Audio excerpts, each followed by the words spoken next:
Welcome to the Community School Grant Program.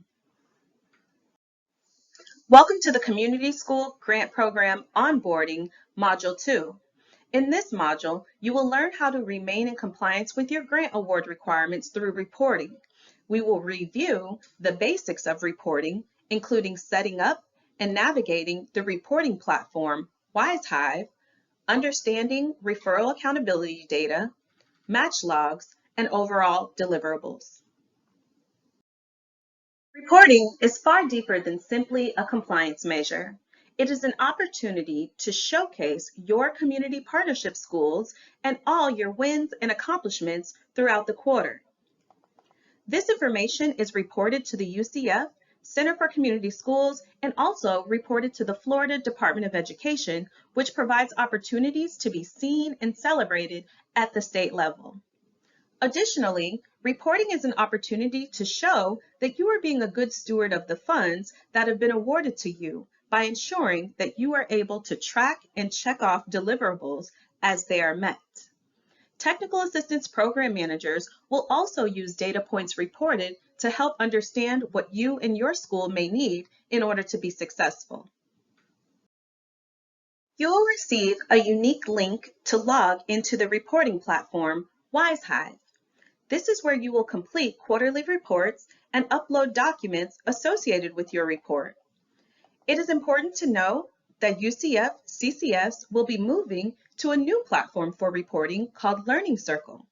That rollout will not happen until the tail end of quarter 4. More information will come in advance of that rollout. Planning sites are not required to complete progress reports until quarter 3. You will receive a link and instructions via email. Click the link and it will bring you to the login page. On this page, click the Sign Up button to sign up. Click the Sign Up button. On the next screen, type your email address and a password to the appropriate standards, confirm, and click Sign Up. After you have signed up, on this page, you will need to create a profile to get started. Create your profile, enter your information in each field. Your organization is your nonprofit organization. Once you are done, click the blue Create Profile button. Now that your profile is complete, you have just a couple more steps before you are ready to view and complete your reports. Scroll down the page and click the Get Started box. On this screen, you will enter your 22 school director information. Click Open to add your information. On this screen, you are going to type your name and your school name, then click Mark Complete. Once you have entered all of your information, click the green button on this screen that says Submit. If for some reason the button is not clickable, go back to the previous step and update your information. Once you arrive to this page, click the blue Open button. On this screen, you will be able to see all of the reports that are available to you to complete and view. When the reports are available, the Open button will become clickable. If you have any issues with the current platform, please contact Grants and Contracts at the UCF Center for Community Schools. Once you are in the platform, your report will look like this. Make sure all of your information is complete in the report. You may save the report as a draft at any time and come back to it as much as you need to. If you submit the report and you need to make a change, please contact Grants and Contracts at the UCF Center for Community Schools or your Technical Assistance Program Manager for additional instructions. You will receive a calendar that will detail when the reports are due and when you can expect feedback from your Technical Assistance Program Manager, as well as a final due date for the report. For more information about the calendar, please contact your Technical Assistance Program Manager for more assistance. Use the drop-down menus to select the appropriate reporting period and additional information. As you navigate through the report, you will arrive at the Student Demographics section. In the Student Demographics section, once you add the total school population, all other fields should be represented as percentages. For example, 30% of students are African American, 20% of students are Hispanic, and so on. Do not put total numbers of students in any demographic categories. Make sure all percentages add up to 100% in each category before moving to the next. Again, be sure that all demographics are represented as percentages and that each set of demographics adds up to 100%. As you continue to navigate through the report, you will arrive at the project summary section. In this section, provide context about the community partnership school and local community and identify core partners. Summarize needs of the community partnership school that will be addressed and provide a summary of project objectives. In the progress summary section, this section must be written by pillar and describe progress made this quarter towards connecting students and/or families to resources and/or services in the areas of integrated student supports, wellness services, expanded learning time and/or opportunities, family and community engagement, and/or others.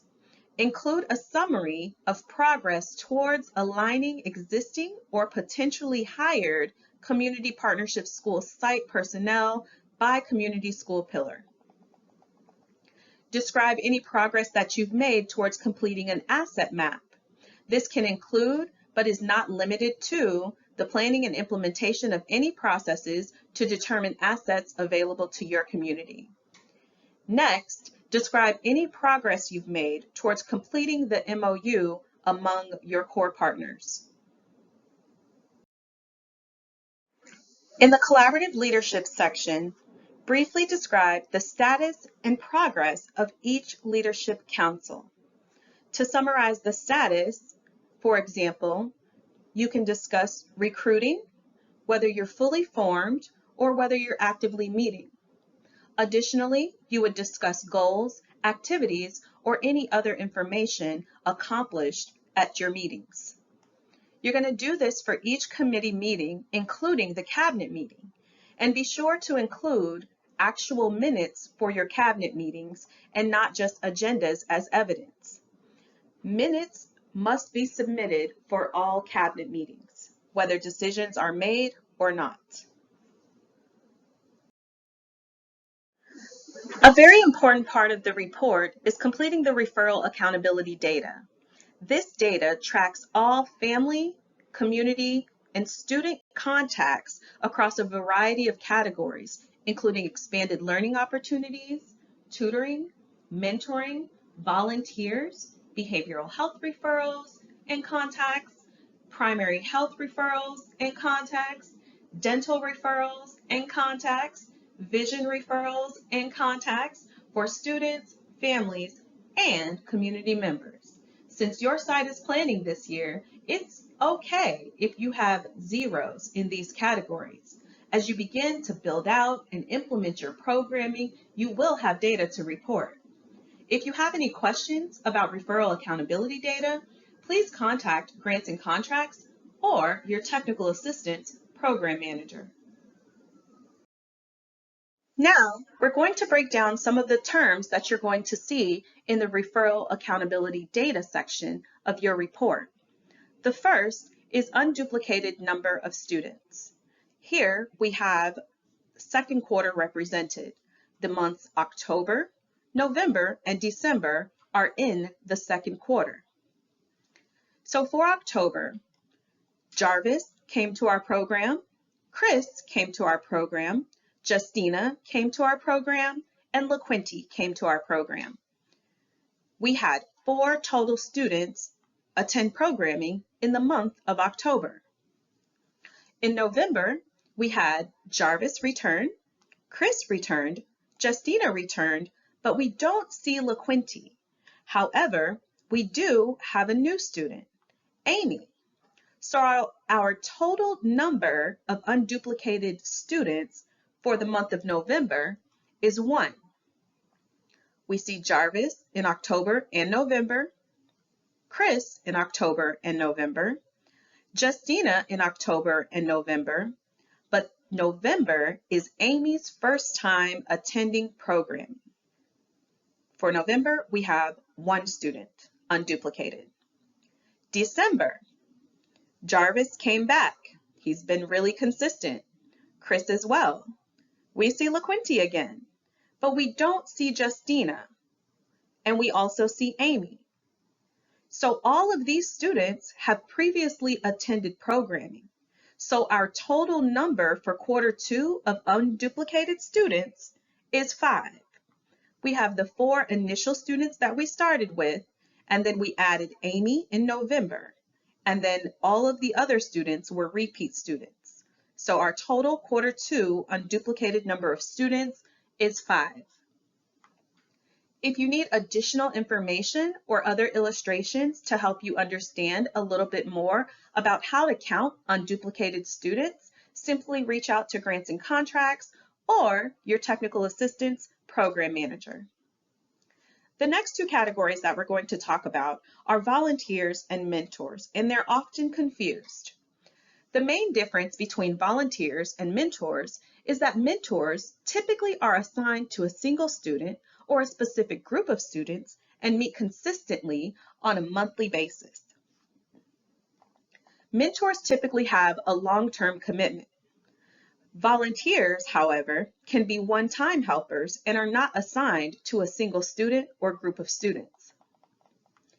Many nonprofits already have ways to track data, including the use of sign-in forms that are collected daily and at all events. Keeping these records will help ensure that no contact is missed and accurate data is reported. If you need assistance with creating or using a tool to track referral accountability data, please contact your technical assistance program manager.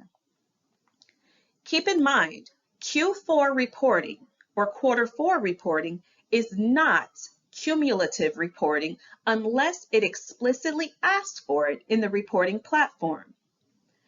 Q4 data should be reflective of contact and activities that took place during the 4th quarter unless it is one of those lines that asks for a cumulative number. There are a few places that will ask for that data in quarter 4. Only provide cumulative totals where it is requested. In this section, we will be talking about match logs. Match logs must be completed and submitted quarterly. In these match logs, you will track dollars and cash, tangible in-kind and intangible in-kind donations. The Excel form has an example of each category.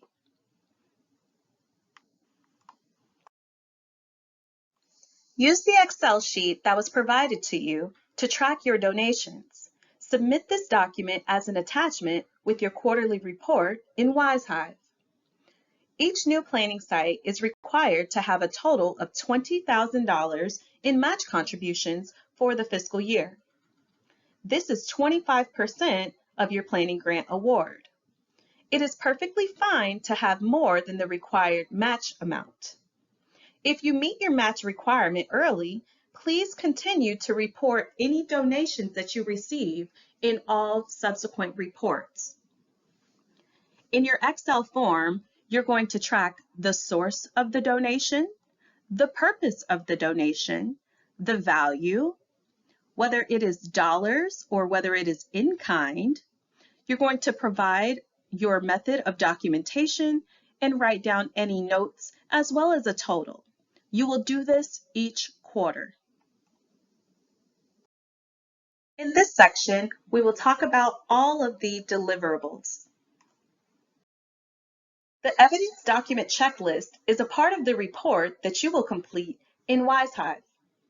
Review each deliverable and ensure that you have the needed supporting documents to ensure that you are credited with completion. Deliverables will change after you move from the planning year to implementation. More information will be communicated about those changes in Q4. Deliverables in the evidence document checklist include: establish a long-term partnership between a school district, community-based organization, college or university, and a healthcare provider, and others if applicable. For this section, you will select Not Yet Started, In Progress, or Completed. If it is completed, then upload your attachment. And here you would upload the MOU or a draft MOU, whichever you have available. Deliverable 2, establish baseline of academic progress of students enrolled at the school, including student progression data, attendance, behavior, and student achievement and learning gains on statewide standardized tests. Here, you will select In Progress or Completed. If it has been completed, you will upload the baseline progression data in the field where you see to upload. Deliverable 3, complete an asset map of the school and surrounding community to identify existing resources. You are either going to mark that this is in progress or that it has been completed.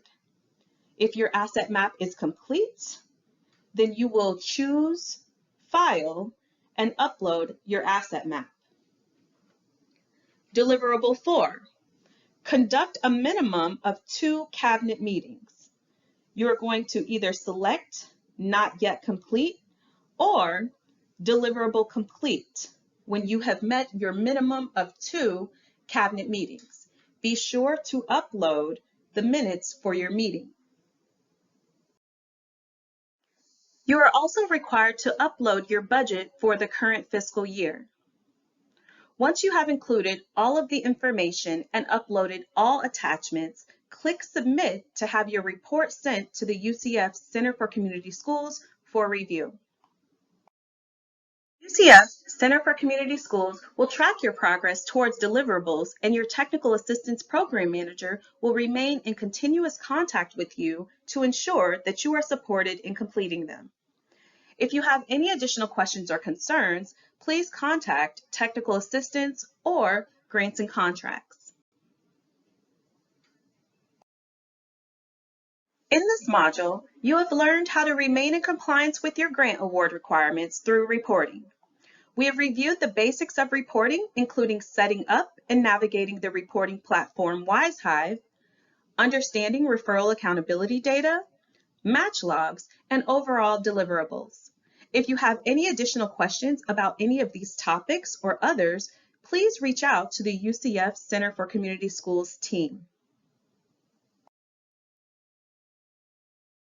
Thank you for completing Module 2 of Onboarding. For additional information and resources, contact us via email at ccs@ucf.edu.